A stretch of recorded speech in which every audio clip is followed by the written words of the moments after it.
Video like जरूर कर लीजिए और ऐसे वीडियो लगातार फ्री में पाने के लिए चैनल को तुरंत सब्सक्राइब कर लीजिए और बेल आइकन को जरूर टैप कर लीजिए ताकि आगे भी सारे वीडियो आपको मिलते रहे। यूट्यूब में फॉलो करते हैं तो प्लीज ये वाला फ्री टेलीग्राम चैनल जरूर ज्वाइन कर लीजिएगा। सारे नोटिफिकेशन सारे अपडेट यहीं पे आते हैं, ध्यान रखिए।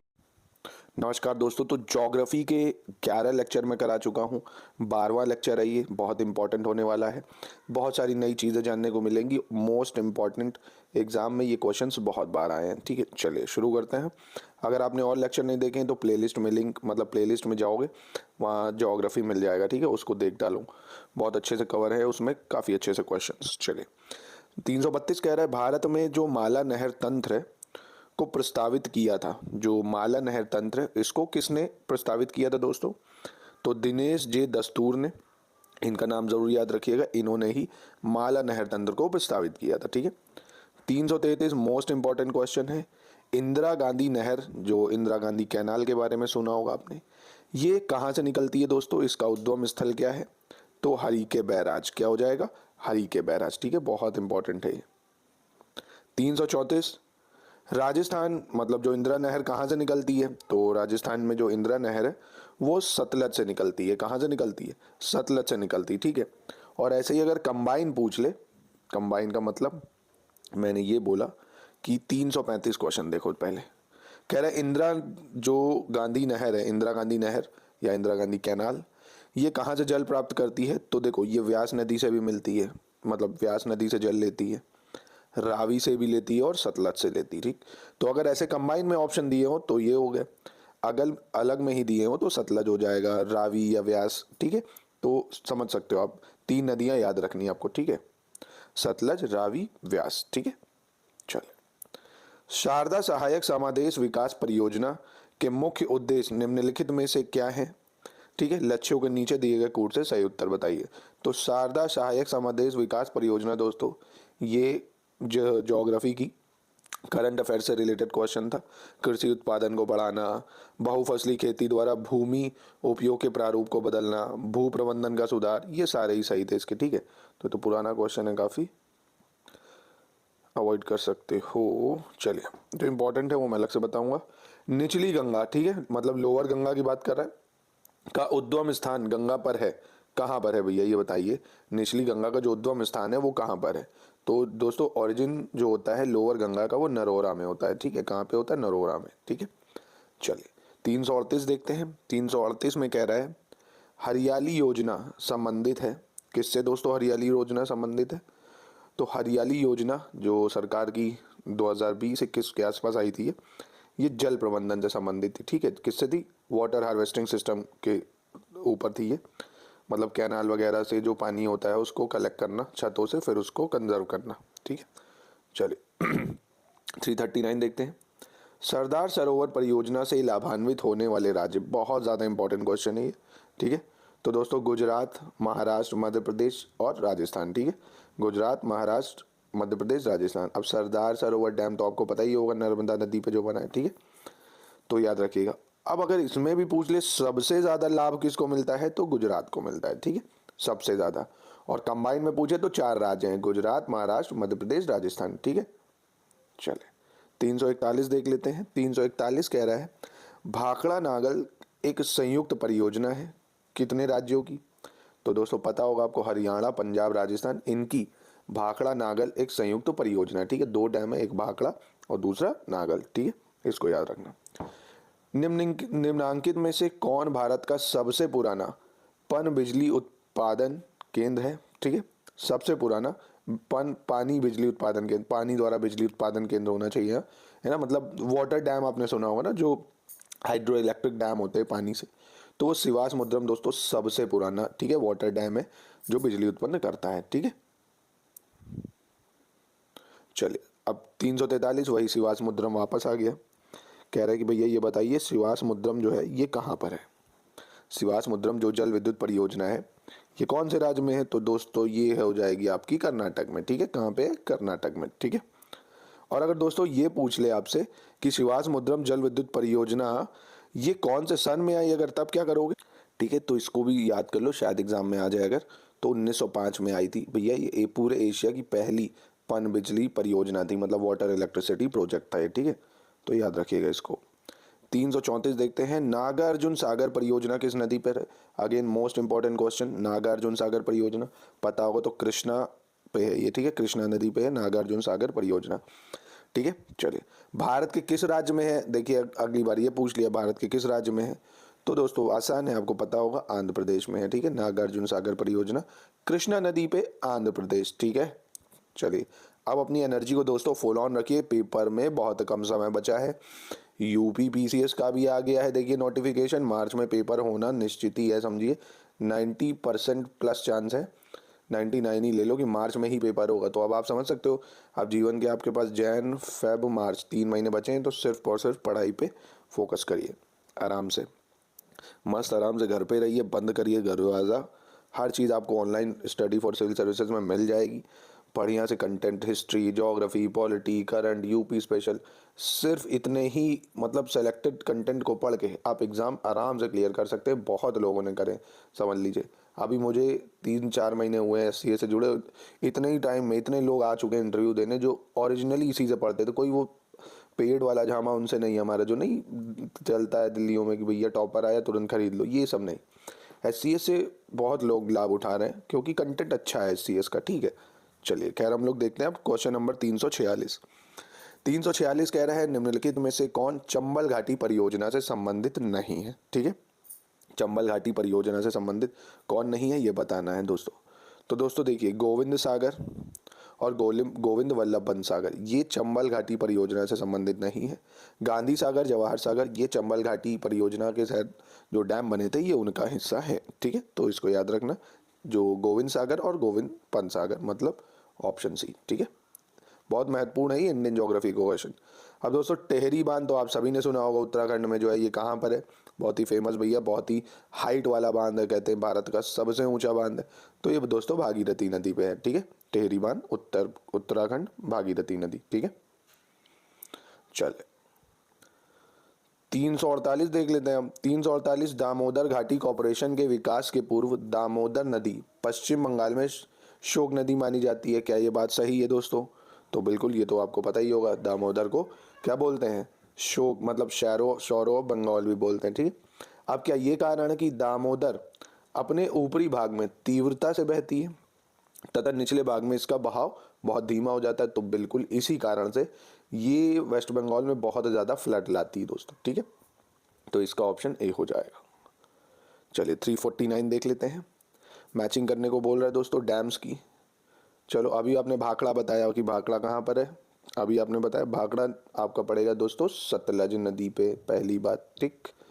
हीराकुंड डैम ये भी आपको पता होगा महानदी पे पड़ता है उड़ीसा में। इदुक्की डैम दोस्तों परियर नदी पे है केरला में। नागार्जुन सागर कृष्णा नदी में आंध्र प्रदेश में। तो इसका ऑप्शन डी हो गया, ठीक है। चले 350 देखते हैं दोस्तों, फिर से मैचिंग करनी है डैम्स की, बहुत ही मज़ेदार क्वेश्चन। मेतूर डैम जो दोस्तों जो है, ये मेतूर डैम आपका तमिलनाडु में पड़ता है, पहली चीज़। मयूराक्षी डैम ये दोस्तों पश्चिम बंगाल में है। मयूराक्षी कहाँ है? पश्चिम बंगाल में। नागार्जुन सागर अभी आपने पढ़ा आंध्र प्रदेश। हीराकुंड महानदी उड़ीसा, ठीक है। तो इसका ऑप्शन ए हो गया, ठीक है दोस्तों। मज़ा आया, बेहतरीन क्वेश्चन है, बेहतरीन से बेहतरीन चीज़ें मिलेंगी आपको देखने को एग्ज़ाम में भी। चले फिर से दोस्तों, ये आप ही बताओगे, देखना अभी मैंने बताया ना कि इनको मैचिंग करने की कोशिश करो, इनमें से अभी ऊपर आए थे ये, जैसे इदुक्की डैम अभी आपको बताया, नागार्जुन सागर, दो तो आपको पता ही है, इदुक्की और नागार्जुन सागर, है ना। तो मतलब इदुक्की हो गया परियर रिवर, ठीक। और अगर नागार्जुन सागर बात करें तो ये क्या हो जाएगा आपका कृष्णा रिवर। अब ऐसे मैच कर लो, ए में 4 कहाँ है, सी में 3 कहाँ है। तो दोस्तों ए में 4 देखो यहाँ मिला और सी में 3, तो ये तो दोनों मिल गए, ये फंस गए। कभी कभी देखो ऐसा आता है। अब आपको अगर माता टीला या पोंचमपाद इनमें से कोई एक नहीं पता है तो आपका क्वेश्चन गलत हो जाएगा, ठीक है। तो इसका हो जाएगा ऑप्शन सी। पोचम्पा क्या हो जाएगा दोस्तों, मतलब अगर इसकी बात करें तो डी का पोचम्पाद हो जाएगा गोदावरी नदी और माता टीला हो गया बेतवा नदी, ठीक है। चलिए दोस्तों देखते हैं अब 352 क्वेश्चन, ठीक है। ये आपको देखिए इस लेक्चर से सारे डैम कवर हो जाएंगे इंडिया के, ठीक है। जो भारत में इंपॉर्टेंट डैम है सारे आपके कवर करा दूंगा, इतने अच्छे क्वेश्चन है। चलो, फरक्का डैम दोस्तों कहाँ पे है, तो फरक्का डैम आपको पता होगा पश्चिम बंगाल में है। घाट प्रभा दोस्तों, घाट प्रभा कर्नाटक में है, ठीक है। हीराकुंड अभी आपने पढ़ा उड़ीसा में है। ककरापारा आपका गुजरात में है, ठीक है। बहुत इंपॉर्टेंट ए हो जाएगा, याद रखना, भूलना मत, ठीक है। चलिए, तुलबुल परियोजना दोस्तों किससे संबंधित है, कह रहा भैया ये बताओ तुलबुल परियोजना। तो दोस्तों तुलबुल परियोजना झेलम नदी से संबंधित है। किससे है, झेलम नदी, याद रखिएगा। 354 की बात करें अगर, मीठे पानी की कल्पसर परियोजना अवस्थित है। तो मीठे पानी की जो कल्पसर परियोजना है ये गुजरात में है दोस्तों, ठीक है। कहाँ पे है, गुजरात में, याद जरूर रखना इसको। चलो नेक्स्ट देखते हैं क्वेश्चन नंबर 355। अब 355 कह रहा है निम्नलिखित में से किस एक राज्य में सुइल नदी परियोजना स्थित है। दोस्तों सुइल नदी परियोजना ये कौन से स्टेट में है ये बताना है, ठीक है। तो दोस्तों सुइल नदी परियोजना ये हिमाचल प्रदेश में है। कहाँ है, हिमाचल प्रदेश में, ठीक है। चलिए दोस्तों क्वेश्चन नंबर 356 देखते हैं, ठीक है। निम्नलिखित में से कौन सा एक सुमेलित नहीं है, कह रहा है। तो जवाहर सागर राजस्थान में, ये बिल्कुल सही है। नागार्जुन सागर ये आंध्र प्रदेश में है, ये भी सही है। शिवासमुद्रम केरल में नहीं है, कर्नाटक में है, कावेरी नदी पे, ये गलत है क्योंकि गांधी सागर भी मध्य प्रदेश, सही है, ठीक है। तो याद रखना, इंपॉर्टेंट है। आई होप भारत के सारे डैम आपको अच्छे से याद हो गए होंगे अब तक, क्योंकि एग्जाम में आपको काफ़ी मिलेंगे। चलिए 357 में फिर से यही बताना है कि भैया कौन सा सही सुमेलित नहीं है, ठीक है। चलिए फिर से देख लेंगे, आसान है। तो दोस्तों नांगल बांध अभी आपने करा, भाखड़ा नांगल सतलज पे है। सरदार सरोवर ये भी अभी पीछे देख चुके हैं, नर्मदा नदी पे है। नागार्जुन सागर ये दोस्तों कृष्णा नदी पे है, गोदावरी में नहीं है। और महानदी पे हीराकुंड सही है, ठीक है। चलिए 358 दोस्तों फिर से मैचिंग करने की बात कर रहा है, फिर से चलिए इसको मैच करते हैं, 1 नंबर क्वेश्चन है। चलिए रिहंद परियोजना दोस्तों अगर बात करें तो रिहंद परियोजना आपकी कहाँ पे है, तो रिहंद सोन नदी पे है। कहाँ पे दोस्तों, सोन नदी पे हो जाएगी। ऐसे कर देते हैं इसको, रिहंद जो है ये सोन नदी पे हो जाएगी, ठीक है। रानी लक्ष्मीबाई बांध परियोजना, तो रानी लक्ष्मीबाई बांध परियोजना ये बेतवा नदी पे है। कहाँ पे है, बेतवा नदी पे है। टिहरी बांध ये दोस्तों अभी क्वेश्चन में करा था हम लोग ने, भागीरथी नदी पे। रामगंगा ही पे है, तो इसका ऑप्शन सी हो जाएगा। 1 नंबर क्वेश्चन था, आसान था, ठीक है। तो बता सकते हो रिहंद, फिर से बता देता हूँ, सोन नदी पे आ जाएगा, ठीक है। रानी लक्ष्मीबाई बेतवा पे आ जाएगा, टिहरी भागीरथी, रामगंगा, ठीक है। ऑप्शन सी हो जाएगा। चल आगे बढ़ते हैं और अपना देखते हैं क्वेश्चन नंबर 359। तो लो फिर से रिपीट हो गया कि नहीं हो गया, कि भैया अभी रानी लक्ष्मीबाई बांध परियोजना करी और फिर देखो मिल गई। कहाँ पे, आराम से बता सकते हो, बोलोगे सर बेतवा नदी, ठीक है। चलो 360 ट्राई करते हैं। कह रहा कौन सा सही सुमेलित नहीं है, तो दोस्तों देखो दुलहस्ती ये चेनाब नदी पे है, बिल्कुल सही है। इंदिरा गांधी नहर सतलज पे भी सही है। नागार्जुन सागर कावेरी नहीं है, कृष्णा नदी है, ठीक है। उकाई ताप्ती ये भी सही है, ये ज़रूर याद रखना, उकाई का पूछ लेगा, बहुत पूछता है उकाई, ठीक है। तो उकाई जो है ये मान, ये ताप्ती नदी पे, ठीक है। चलिए दोस्तों 361 देखते हैं। कह रहा है भैया इसको फिर से मैचिंग करना है, जलाशय को और राज्य को, ठीक है। तो भद्रा जलाशय कहाँ है दोस्तों, तो भद्रा जलाशय कर्नाटक में है, पहली चीज़। भवानी सागर जलाशय ये आपका तमिलनाडु में है, ठीक है। और वहीं गांधी सागर अभी आपने पढ़ा, गांधी सागर ये आपका मध्य प्रदेश। राणा प्रताप सागर हो गया आपका राजस्थान, ठीक है। तो इसके हिसाब से ऑप्शन क्या हो जाएगा आपका, डी हो जाएगा। चलिए दोस्तों 362 नंबर देखते हैं। अब फिर से वही नदी घाटी परियोजना है और किस नदी पे है ये बताना है, आसान है। चलिए अच्छे से लर्न कर लीजिएगा दोस्तों, बहुत अच्छे क्वेश्चन है इस सेट में, ठीक है। चलिए दोस्तों तिलैया बांध आपने सुना होगा, ये बराकार नदी पे है जो, ठीक है, पहली चीज़। दूसरा पंचेत हिल बांध जो है, पंचेत हिल बांध की अगर बात करते हैं तो ये दामोदर नदी पे है। कहाँ पर है, दामोदर नदी। राणा प्रताप सागर अभी आपको बताया था, राजस्थान में जो पड़ता है, ये कहाँ पे आ जाएगा आपका, ये चंबल नदी पे आ जाएगा। और माता टीला बांध दोस्तों ये बेतवा नदी पे आ जाएगा, ठीक है। तो इसका ऑप्शन ए हो जाएगा, ठीक है। फिर से बता दूं एक बार, तिलैया बांध हो गया आपका बेतवा नदी, ठीक है, पहली चीज़। पंचेट हो गया आपका दामोदर नदी। राणा प्रताप सागर ये हो गया चंबल, माता टीला बेतवा, ठीक है। तो ऑप्शन ए हो जाएगा करेक्ट। चलिए आगे बढ़ते हैं और देखते हैं क्वेश्चन नंबर 363। कोल बांध परियोजना का निर्माण भारत में निम्नलिखित में से किस नदी पे हुआ दोस्तों, कोल बांध परियोजना, तो ये भी याद रखना काफ़ी महत्वपूर्ण है, ये सतलज नदी पे हुआ है, ठीक है। सतलज नदी हो जाएगा। 364 देखते हैं दोस्तों। भारतीय कृषि का इतिहास किसने लिखा, बहुत इंपॉर्टेंट है ये। भारतीय कृषि का इतिहास MS रंधावा, ठीक है, MS रंधावा, ठीक है, तो इसको याद रखना, गुरु रंधावा नहीं, MS रंधावा, ठीक है। चले 365 देख लेते हैं। पी सेन गुप्ता और जी सदाशिवयुक्त 1968 ने भारत को कितने लघु कृषि प्रदेशों में बांटा था दोस्तों, ठीक है। तो ये पूछ रहा है जी सेन गुप्ता और पी सेन गुप्ता और जी सदाशिवयुक्त ने भारत को कितने लघु कृषि प्रदेशों में बांटा, तो ये बांटा दोस्तों आपके 60 लघु प्रदेश कृषि प्रदेश देशों में। तो स्टैटिक है, डायरेक्ट क्वेश्चन याद रखिएगा, ठीक है। चलिए आगे बढ़ते हैं और 366 नंबर देखते हैं। 366 कह रहा है भारत की शुष्क पेटी की अर्थव्यवस्था प्रधानता कृषि आधारित है। मतलब भारत की शुष्क पेटी की अर्थव्यवस्था प्रधानता जो है वो कृषि आधारित है, मतलब कृषि पे ही डिपेंड है। इसमें द्वितीय हरित क्रांति के लिए बहुत क्षमता है, ठीक है। मतलब द्वितीय हरित क्रांति का भी एक ऑप्शन यहाँ पे बन सकता है कि हाँ भाई जो सेकेंड ग्रीन रेवोल्यूशन है उसकी भी कैपेसिटी भारत में काफ़ी ज़्यादा है, ठीक है। तो क्या ये सही है? तो दोस्तों बिल्कुल ये दोनों अपने अपने हिस्सों में बिल्कुल सही है, ये इसको एक्सप्लेन नहीं करता किसी तरह से, ठीक है। चलिए 367 देख लेते हैं। देश में प्रथम कृषि विश्वविद्यालय की स्थापना कब हुई? तो ये बहुत बार पूछा गया प्रश्न है, 1960 में, ठीक है। इसको रट लो एकदम, 1960। चलिए दोस्तों 368 देखते हैं।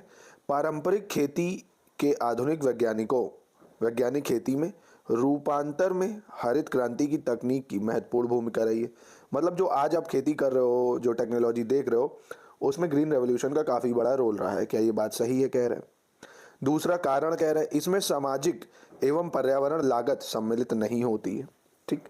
तो अब देखो, जब भी मैंने बताया कथन कारण ऐसे है, तो कथन के आगे अगर ये कथन सही है, अगर ये क्या है, कथन सही है, ठीक है, अगर जब भी कथन सही हो तो उसके आगे आप लगाओ क्योंकि या बिकॉज।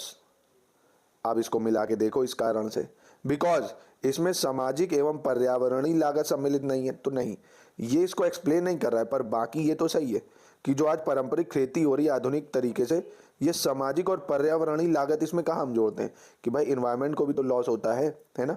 आप उसमें फर्टिलाइजर यूज़ करते हो तो कुछ लैंड जो होती है वो कुछ समय के लिए ख़राब भी होती जाती है, और फिर वही यूरिया और फर्टिलाइजर पानी में बह के नदियों में मिलते हैं, जो काफ़ी ज़्यादा बायो अक्यूमुलेशन भी होता है ना।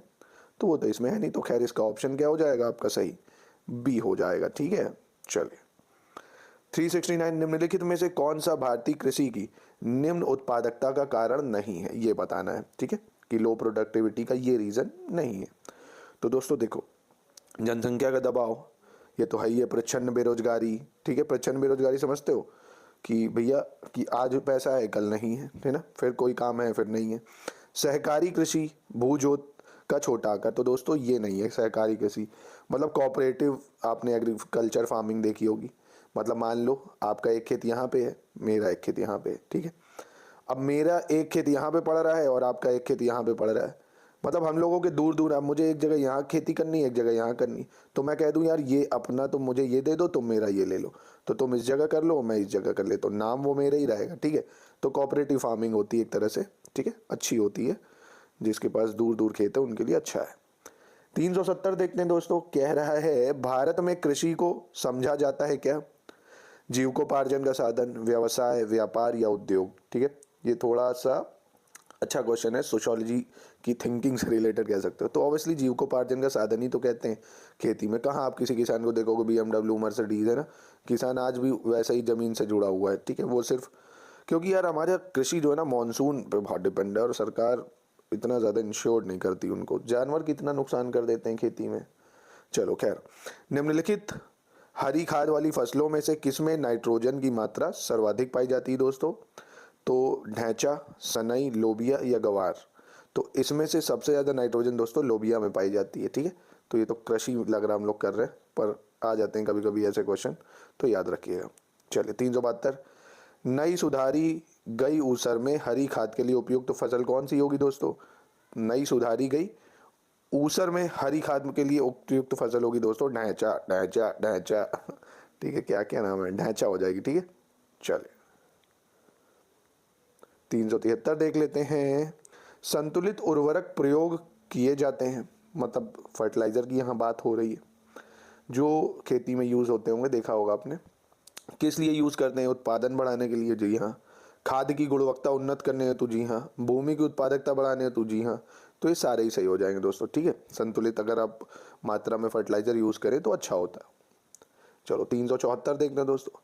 दक्षिण भारत में उच्च कृषि उत्पादकता का क्षेत्र पाया जाता है, मतलब साउथ इंडिया की बात कर रहा है, कहाँ सबसे अच्छी कृषि होती है दोस्तों, साउथ इंडिया में ये पूछ रहा है। तो ये हो जाएगी आपकी तमिलनाडु के तट पे। कहाँ हो जाएगी? तमिलनाडु के तट पे, ठीक है। चलो तो इसका भी हो जाएगा। चलो 375 देखते हैं। पुनर्भरण योग्य भौम जल संसाधन में सबसे संपन्न राज्य है, ठीक है। पुनर्भरण योग्य भौम जल में मतलब ये जो ग्राउंड वाटर है वापस से रिसाइकल हो जाता है, सबसे अच्छा किस राज्य में दोस्तों? तो उत्तर प्रदेश में, है ना। इसलिए हमने उत्तर प्रदेश में दोस्तों ट्यूबवेल इरिगेशन भी बहुत अच्छा होता है, ठीक है। ग्राउंड वाटर सिस्टम अच्छा है उत्तर प्रदेश में, तो ये कुछ ज़्यादा इंपॉर्टेंट हो जाएगा, यूपी से रिलेटेड है, ठीक है। चलो 376 देखते हैं। निम्नलिखित राज्यों में से कौन भारत में ठेकेदारी कृषि को लागू करने में अग्रणी है, ठीक है। ये बताना है दोस्तों, कौन है भैया भारत में ठेकेदारी कृषि को लागू करने के लिए? तो वो पंजाब है दोस्तों। कौन है? पंजाब, ठीक है। चलो 377 देखते हैं। हरित खेती में सन्निहित है। हरित खेती में क्या आता है भैया? तो देखो सबसे पहले जैविक खेती एवं बागवानी पर जोर, बागवानी तथा पुष्प कृषि पर ध्यान केंद्रित करते समय कीटनाशकों और रासायनिक उर्वरकों से बचाव, समेकित कीट प्रबंधन, समेकित पोषक पदार्थ आपूर्ति एवं समेकित प्राकृतिक संबंधन, ठीक है। तो ये बिल्कुल सही हो जाएगा। अनोखा ही थोड़ा सा ऑप्शन है ये, तो थोड़ा सा याद करने में आपको परेशानी हो सकती है। हरित खेती में क्या सन्निहित होता है दोस्तों? समेकित कीट प्रबंधन, ठीक है, मतलब फर्टिलाइजर्स वगैरह यूज़ करो, उसको अच्छे से उर्वरकता उसकी बढ़ाओ, समेकित पोषक पदार्थ आपूर्ति एवं समेकित प्राकृतिक संसाधन प्रबंधन, ठीक है, मतलब हर चीज़ का मैनेजमेंट होना चाहिए उसमें। तो दोस्तों यहीं पे करता हूँ इस वीडियो का दी एंड। मिलते हैं कल एक और नेक्स्ट वीडियो में। अभी तो एक पॉलिटी का भी वीडियो दूंगा आपको मैं, धक्का धक्का से मतलब हॉक के वीडियोस आते रहेंगे, क्योंकि पेपर बैक टू बैक लगे हैं। पूरी जीएस अच्छे से पीसीएस तक करा दूंगा आपको, ठीक है। तो आरओ की तो अभी बस जनवरी भर में ख़त्म हो जाएगी, तो इसको करो। अभी पॉलिटी डाल रहा हूँ, करंट डाल रहा हूँ, सब मिलेगा। नमस्कार दोस्तों।